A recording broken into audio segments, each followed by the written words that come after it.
Le journal sur Camnews 24, madame, monsieur, bienvenue à tous. Deux titres phares pour ouvrir cette édition. Santé publique, lutte contre la poliomyélite, la deuxième phase des journées locales de vaccination contre cette maladie sera lancée le 29 mai prochain dans 5 régions du pays. Le lancement de cette deuxième phase était d'ailleurs au centre d'un briefing organisé par la délégation régionale de la santé pour le littoral ce 27 mai 2015 à Douala. Politique ou mieux, diplomatie, retour sur une occurrence qui divise l'opinion publique camerounaise. Les parlementaires français ont adopté le 6 mai 2015 un rapport sur la politique africaine de la France. Un document qui met en exergue un fort intérêt pour le Cameroun, notamment son chef d'État Paul Biya, mais surtout se particularise par une trop forte dose de polémique suscitée. Nous vous invitons à suivre en fin de journal l'entretien réalisé depuis Paris avec l'auteur ou le rapporteur de ce texte, le député socialiste français Philippe Baumel, à l'effet de dissiper tout malentendu. Restez avec nous jusqu'à la fin. Bienvenue au journal. Merci de nous retrouver sur la chaîne Info pour cette autre édition du journal sur Camnews 24. Nous vous disions en titre santé publique, journée locale de vaccination contre la poliomyélite. La deuxième phase sera lancée le 29 mai 2015 à Douala, donc 5 régions du pays. Le lancement de cette deuxième phase était à l'ordre du jour d'un briefing organisé par la délégation régionale de la santé pour le littoral ce 27 mai 2015. Josué Ngongan et Zobel Apollinaire que nous font le point. C'est au total 634 163 enfants âgés de 0 à 59 mois qui doivent recevoir quelques doses de vaccins au cours du deuxième tour des journées locales de vaccination prévues du 29 au 31 mai prochain. 5 régions du Cameroun et 12 districts de santé sont concernés par cette seconde phase. Parmi les régions concernées se trouve en bonne place la région du littoral où les objectifs en matière de riposte contre le poliovirus sauvage ne sont pas encore atteints. Au littoral viennent s'ajouter les régions du centre, de l'est, de l'extrême nord et de la Damawa. Pour les responsables de la santé dans le littoral, l'objectif de ce second tour de vaccination est de toucher 95% des parents cibles avant la mobilisation des équipes sur le terrain. Pour y parvenir, une communication optimale est requise, d'où l'appel lancé aux hommes des médias afin qu'ils jouent pleinement leur rôle de sensibilisateur.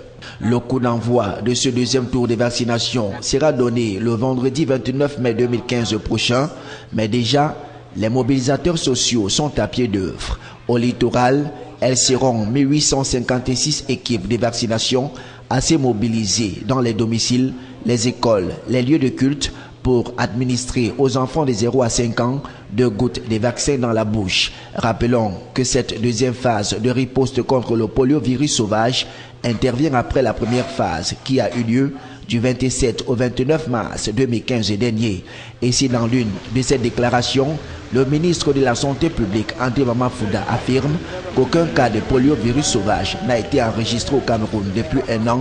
Il revient tout de même aux responsables de la santé camerounaise de renforcer les méthodes de prévention. D'une lutte à une autre, cette fois, c'est contre la contrefaçon sous fond de coopération entre l'Organisation mondiale de la douane et l'OAPI, l'Organisation africaine de la propriété intellectuelle. Ces deux organismes qui mutualisent leurs efforts. C'est d'ailleurs l'objet du séminaire organisé à l'intention des douaniers et autres opérateurs économiques ce 27 mai 2015 à Douala. Les détails avec Héribertin Ticheux et Benoît Ndogmo. Selon les rapports de l'Organisation mondiale de la douane, près de 120 millions de produits contrefaits ont été saisis en 10 jours au cours de l'année 2014. Cette contrefaçon affecte un grand nombre des produits pharmaceutiques. Les plus touchés, à savoir l'anti-inflammatoire, l'antituberculose en provenance de l'Inde et de la Chine, sont ensuite déversés dans les pays tels que le Bénin, la RDC, le Ghana, le Togo et la Tanzanie. Les services des douanes dans nos États, ce sont des acteurs qui sont sur le terrain dans le cadre de la lutte contre la contrefaçon. Et connaissant le rôle de l'OAPI, qui est l'Organisation africaine de la propriété intellectuelle, le rôle de l'OAPI, c'est non seulement de promouvoir la propriété intellectuelle, mais faire également en sorte que cette propriété intellectuelle-là contribue au développement de nos États. Et on sait que la contrefaçon, c'est un phénomène qui peut venir annihiler tous les efforts de l'OAPI en la matière. Parce que la contrefaçon, ce n'est autre chose que la violation des droits de propriété intellectuelle que l'OAPI est censée protéger. Au cours de ces travaux, il a été présenté aux participants le système IPM, qui est un outil mis sur pied par l'Organisation mondiale des douanes pour faciliter les échanges d'informations entre les secteurs privés et les douanes. L'IPM améliore donc l'identification, la saisie des produits contrefaits et contribue efficacement à minimiser les risques de la contrefaçon. Orientation et insertion professionnelle, on en parle à Douala. Le forum qui vient de se tenir dans la capitale économique à ce sujet a regroupé autour des responsables de ressources humaines, des entreprises, des experts, des consultants, des étudiants également, ainsi que des chercheurs d'emploi venus s'abreuver à bonne source. Bonandogmo, Donald Newswa nous en disent davantage. Il a été question au cours de ce forum d'inculquer aux générations actuelles les notions essentielles sur l'orientation et l'insertion professionnelle dans un environnement où l'option professionnalisante des enseignements est devenue l'exigence première du système de recrutement du personnel. L'objectif principal que nous recherchons au sein de ce forum FOIP, Forum pour l'orientation et l'insertion professionnelle, est de doter chaque jeune d'outils et compétences nécessaires pour pouvoir le permettre d'intégrer le marché professionnel, tant dans les entreprises comme être leur propre patron. Cette deuxième édition en particulier, qui est une continuité de la première qui était titulée de la salle de classe à l'emploi, a pour objectif de commencer à stigmatiser le jeune sur les opportunités de se mettre à son propre compte, à pouvoir passer de l'idée à la réalité, parce que tout le monde ne pourra pas avoir l'opportunité d'intégrer l'entreprise. L'approche justifie donc la présence en ces lieux des responsables des ressources humaines des entreprises, des experts et consultants, dont l'expérience en matière de recrutement du personnel ne souffre d'aucune contestation. En d'autres mots, les conseils que je donne aux jeunes, c'est de pouvoir prendre très sérieusement les différentes formations qu'il faut, que ce soit académique ou professionnelle, et de surtout se donner l'opportunité d'avoir d'autres expériences complémentaires qui les permettront d'être plus performants et qui les permettront de bâtir l'expérience d'homme. Il y a sur le marché de l'emploi la compétence technique et la compétence socio-émotionnelle. Et la plupart des temps, on investit beaucoup de temps à bâtir la compétence technique. Mais en bâtissant aussi des compétences socio-émotionnelles telles que la capacité de communiquer avec les gens, la capacité de pouvoir motiver, travailler en équipe, gérer des projets, gérer plusieurs choses à la fois, nous permet d'être de meilleurs professionnels. Quant aux participants, ils se recrutent parmi les étudiants et chercheurs d'emploi. À cela s'ajoutent des jeunes cadres en quête des techniques de suivi de leur carrière et les responsables d'entreprises venus ajouter un plus à leur expérience professionnelle. Le forum entrecoupé de travaux en atelier va s'achever par des échanges d'expériences, des simulations d'embauche ainsi que des conseils pour réussir son entretien et son recrutement. Honneur au Seigneur de la terre, vous l'avez sûrement deviné, nous parlons des agriculteurs, ou plus précisément de la campagne agricole 2015. Bientôt un centre de service agricole à Lac-d'Eau dans la région du Nord Cameroun. C'est l'une des annonces fortes faites par le ministre de l'Agriculture et du Développement rural, Essimi Ménieux-Lazare, le lundi 25 mai à Ngong dans la Benoué, région du Nord bien évidemment. C'était à l'occasion du lancement de la saison agricole 2015 dans la partie septentrionale du Cameroun. Télésphore Mbondo et Giscard Amanbouni ont suivi le ministre dans son périple et Divinapi s'est occupé du récit tout simplement. On voit tout cela. L'agriculture de seconde génération, mieux la massification de la production agricole pour créer des richesses et lutter contre la pauvreté par la création d'emplois demeure bien inscrite dans le cahier de charges du ministère de l'Agriculture et du Développement rural. Le chef de ce département ministériel l'a encore rappelé tout récemment en Ngong lors du lancement de la saison agricole 2015 dans la partie septentrionale du Cameroun. En croire le ministère de l'Agriculture l'agriculture et du développement rural, le Cameroun produit beaucoup de variétés agricoles, mais pas encore au niveau d'en tirer de gros bénéfices, notamment par l'industrialisation de celle-ci. L'industrialisation de l'agriculture suppose aussi son financement. Il est prévu à cet effet la mise en place de la banque agricole avant la fin de l'année en cours. On annonce aussi la mise en place de plusieurs projets dans la région du Nord, dont le plus important est la création d'un centre de services agricoles dans la ville balnéaire de Lac d'Eau. Nous vous le disions en début de journal, les parlementaires français ont adopté le 6 mai 2015 un rapport sur la politique africaine de la France. Dans ce document, on note un fort intérêt pour le Cameroun, notamment son chef d'État Paul Biya. L'auteur du rapport, Philippe Baumel, député socialiste français, rapporteur de ce texte, revient sur certains points qui ont créé la polémique dans un entretien à nous accorder depuis Paris sur CAMEUS 24. Alors, première question donc à notre invité. Qu'est-ce qui peut justifier le bien fondé du dernier rapport sur la gouvernance en Afrique francophone ? Ce rapport, il a un but essentiel, c'est que les parlementaires français fassent des propositions au gouvernement français pour renforcer l'efficacité de l'aide française en matière de développement. C'est uniquement ça, ce rapport. Et donc, en gros, c'est des Français qui s'adressent à d'autres Français pour qu'on ne rate pas notre cible, qu'on fasse mieux, qu'on fasse plus efficace, que les milliards d'euros chaque année que la France consacre notamment à l'Afrique soit correctement et efficacement utilisé. C'est par exemple sur la question de la santé, faire en sorte que on consacre de l'argent pour lutter contre des maladies qui touchent véritablement les Africains. Je pense par exemple au paludisme, dont tout le monde sait que c'est malheureusement la première maladie qui touche les Africains. Et je constate quoi ? Je constate qu'aujourd'hui, on dépense beaucoup plus d'argent en matière de lutte contre le sida. Alors, il faut le faire, évidemment, mais il faut le faire dans des proportions différentes. Voilà, donc c'est un exemple que je voulais donner sur la question de la santé. Je peux en donner d'autres, sur la question de l'éducation aussi, mais bon, il faut lire le rapport. Alors, comment appréciez-vous la polémique suscitée autour de ce rapport sur la gouvernance en Afrique francophone précisément ? Écoutez, contre mauvaise fortune, il faut faire bon cœur. Ce qui m'intéresse aujourd'hui, c'est de voir que beaucoup de Français et beaucoup d'Africains s'intéressent à ce rapport. Bon, j'espère qu'ils vont le lire jusqu'au bout et qu'ils ne se perdront pas dans la polémique qui a été lancée par quelques-uns qui ne veulent nourrir qu'une relation finalement négative entre la France et les pays d'Afrique noire. Moi, je suis sur un autre sujet. Encore une fois, je suis sur la recherche des solutions pour que l'aide que la France apporte aux pays d'Afrique noire, et bien que cette aide soit efficace. Voilà. Vous vous êtes beaucoup intéressé dans ce document au cas du Cameroun. Alors, peut-on dire à ce sujet que vous êtes trompé ? Le Cameroun a une importance particulière dans ce rapport parce qu'en vérité, j'ai fait au nom de l'Assemblée nationale avec un de mes collègues, Pierre Lelouch, une mission au Cameroun pendant plusieurs jours où nous avons analysé la situation, l'évolution économique et sociale du Cameroun et politique aussi pendant plusieurs jours et donc il y a plusieurs pages dans ce rapport qui parlent du Cameroun.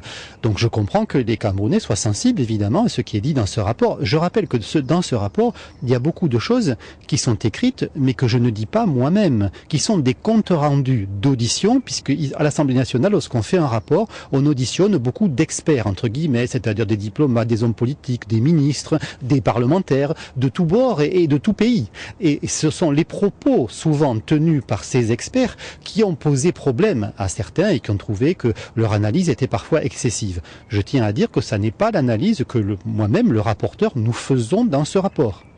Donc il faut rendre à César ce qui est à César en quelque sorte et faire en sorte qu'on lise jusqu'au bout ce rapport dont encore une fois l'objectif est un objectif d'efficacité de l'action de la France à l'étranger. Ma volonté, ça n'était pas de décerner les prix aux chefs d'État africains. C'était pas le festival de Cannes, ce rapport de la relation entre la France et les chefs d'État africains. Il faut sortir de ça. Je crois qu'au XXIe siècle, entre Français et Africains, on peut se respecter différemment que sans arrêt être en train de se jauger à travers nos présidents respectifs. Il faut au contraire essayer de construire une relation bilatérale qui soit assise sur des objectifs partagés en matière de développement. Je pense qu'au XXIe siècle, après le XXe siècle qui a été le siècle de la décolonisation, eh bien il faut avoir des relations normalisées, d'égal à égal, où on va partager des objectifs, se les fixer ensemble et les mener à bien ensemble. Comme nous l'avons souligné un peu plus haut, le président de la République du Cameroun, Paul Biya, occupe une place de choix dans ce rapport où vous êtes particulièrement appesanti sur son pouvoir qualifié d'illégitime. Alors, avez-vous rencontré les responsables des organes en charge de l'organisation et de la gestion du processus électoral au Cameroun avant de porter ce jugement ? J'ai auditionné un expert qui a dit que précisément le système démocratique lui semblait aujourd'hui illégitime au Cameroun. Bon, ce n'est pas moi qui le dis, c'est un des experts auditionnés. Donc là aussi, il faut dire la vérité, ce n'est pas le rapporteur, ce n'est pas un député français qui dit cela, c'est malheureusement, c'était son avis. Moi, je ne me suis pas autorisé à censurer les experts qui ont été auditionnés, c'est un avis parmi d'autres. Ça n'est pas l'avis de la France sur le système démocratique aujourd'hui camerounais. Votre rapport présente l'extrême nord Cameroun comme une zone divisée, marginalisée et laissée à l'abandon. Des positions défendues par un ex-ministre d'État aujourd'hui en prison. Alors, étiez-vous sur les lieux dans le cadre de la préparation de ce rapport ? Je n'ai pas rencontré d'anciens ministres en prison. Je n'ai rencontré que des ministres en fonction. Qu'on soit très clair là-dessus aussi. J'ai rencontré effectivement des gens qui ont parfois de la famille ou des activités économiques dans le Nord Cameroun et qui faisaient devant moi le constat que le Nord Cameroun leur semblait pâtir aujourd'hui d'une situation de moindre développement que d'autres régions du pays. Ça ne me semble pas être un scoop interplanétaire.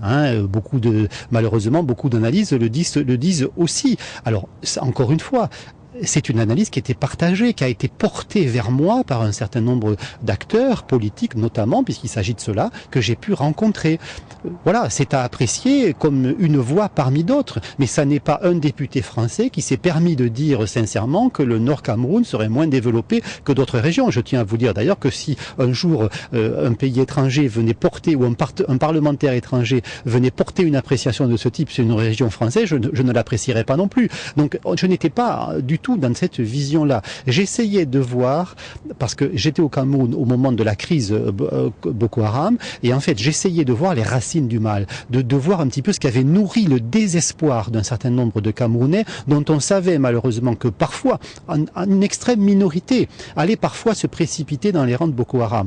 Donc il fallait analyser ça pour que ça n'amplifie pas. Et c'est ça que j'ai voulu aller voir de près et écouter les analyses diverses et variées. Et il y a pour ne rien vous cacher, il y a un des experts auditionnés qui dit cela, qui dit les raisons, c'est le mal développement d'une région du Cameroun. C'est écrit dans le rapport parce que c'est un compte-rendu d'audition. Encore une fois, ça n'est pas l'avis du parlementaire qui vous parle. Alors, dernière question, êtes-vous, vous et la France, j'entends, toujours un ami du Cameroun ?